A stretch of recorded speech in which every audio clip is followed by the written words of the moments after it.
8 anos passados, uma iniciativa humilde para manter nos isla limpa a começar. E hoje, ela cresce de um movimento coletivo de grande valor. Junto com Remco Gooijer, de One Hour Cleanup Power, nós também com colaboração entre voluntário e esforço para Bonaire limpo e trazer diferença para nos medio ambiente. Het initiatief is eigenlijk begonnen, ik denk een jaar of 8, 9 geleden, door een lokale meneer die hier eigenlijk elke weekend aan het opruimen was. Op een gegeven moment is dat best wel uitgegroeid tot een behoorlijke groep mensen. Toen hebben Wessel en Laura het de hele tijd overgenomen. Die hebben hier ook een bedrijfje dat heet Deviate Design, misschien weten mensen dat.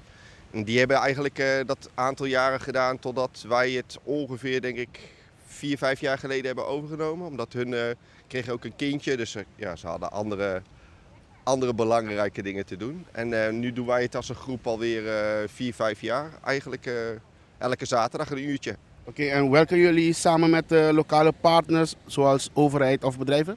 Nee, we werken eigenlijk niet samen met iedereen. We worden wel gesponsord.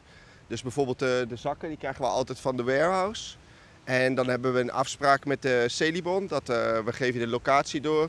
Zodat de vuilniswagen weet waar we een hoop hebben achtergelaten. En hun halen het dan weer op.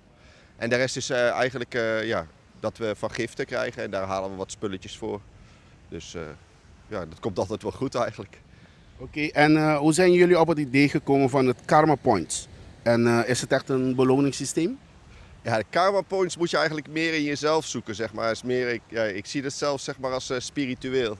Dus ze zeggen in het Nederlands ook wie goed doet, goed ontmoet. Dus als je gewoon goede dingen voor jezelf doet, en zeker ook voor Bonaire, dan komt het vanzelf een keer naar je toe, zeg maar. Je moet niet verwachten dat je er wat voor krijgt, maar je moet gewoon goede dingen doen in het leven, sowieso. En hebben jullie het plannen om activiteiten uit te breiden? Uit te breiden, we doen wel eens andere clean-ups. We hebben nu een paar weken geleden hebben we de hele Van Epps die straat gedaan, zeg maar, waar ze ook die motorraces doen. En soms doen we het wel eens samen met bijvoorbeeld een school of een wijkinitiatief. Ja, en ik zeg altijd, ze mogen altijd mij bellen en ze kunnen altijd die spullen lenen als ze een eigen clean-up doen. En ik hoop eigenlijk dat iedereen gewoon een klein stukje Bonaire schoon houdt of schoonmaakt. Zodat het ook een goed voorbeeld is dat mensen niet afval neergooien, zeg maar. Want het is gewoon zonde. En hoe kunnen ze in contact met jullie komen? Ze kunnen altijd op Facebook, daar staat alle informatie, ook mijn telefoonnummer. En dat heet One Hour Cleanup Power. Daar kun je altijd een berichtje achterlaten en dan probeer ik sowieso altijd zo snel mogelijk even terug te bellen.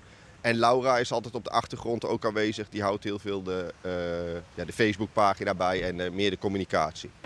Lucha contra a contaminação de nos costa está uma batalha difícil.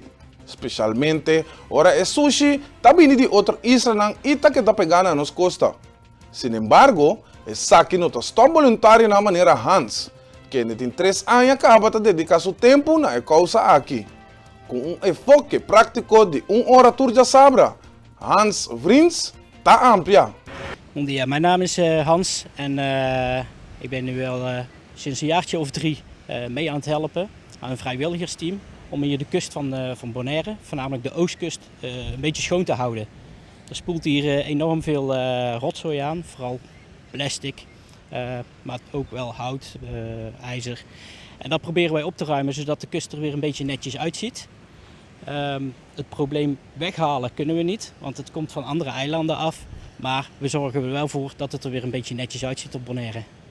En wat is de naam van jullie organisatie? De naam van onze organisatie is One Hour Cleanup Power. Het doel wat we daarmee willen bereiken is om iedere zaterdag tussen 9 en 10 een team van vrijwilligers samen te stellen. Die even een uurtje er tegenaan gaan met de vuilniszak langs de kust te gaan. Om zoveel mogelijk troep op te ruimen. Waarom hebben jullie gekozen voor een sessie van slechts 1 uur? Ja, je merkt het is Bonaire, het is warm en het is best intensief. Het is niet alleen even een uurtje ontspannen opruimen, maar het is ook wel een heuse workout. Je moet echt over de rotsen klimmen af en toe om bij het vuil te kunnen en het op te ruimen. Dus dan is 1 uurtje is dan wel voldoende. En hoeveel vrijwilligers doen mee met jullie organisatie? Ja, dat wisselt periode van het jaar. We zitten nu in een laagseizoen, maar we mogen vandaag niet klagen. We zijn toch wel met een 12 man ongeveer. Maar dat kan oplopen in het hoogseizoen, dat er dus ook veel toeristen bereid zijn om mee te komen helpen, tot wel 25 of 30 personen. Maar het gebeurt ook dat we maar met 4 of 5 man zijn. Dus iedereen kan meedoen met jullie? Ja, iedereen kan meedoen en iedereen is welkom. Het is een gezellig team, het is iedere week een ander team. Het is afwisselend. En als we klaar zijn om 10 uur, dan doen we gezellig samen nog een frisje drinken en nog een beetje napraten. En doen jullie alleen maar aan de kust of doen jullie ook onder water schoonmaken? Nee, onder water doen wij niet. Daar zijn andere schoonmaakteams voor. Wij maken schoon aan de oostkust van Bonaire. Dat betekent vanaf waar we nu staan bij de Willemstoren, helemaal tot aan Sorbonne. We doen daar ongeveer een half jaar over om van begin tot eind te komen. Is het half jaar om, dan beginnen we gewoon weer opnieuw bij de Willemstoren. Onlangs hebben we wel nog de Van Eps, die straat, 4 weken lang, een uur op zaterdag schoongemaakt, omdat dat ons opviel. Het was een doorn in het oog van iedereen. Als we naar de kust rijden, dan ligt daar zoveel troep langs de kant van de weg. Dus daar zijn wij 4 weken lang ook aan het schoonmaken geweest, zodat er dat ook weer netjes uitziet.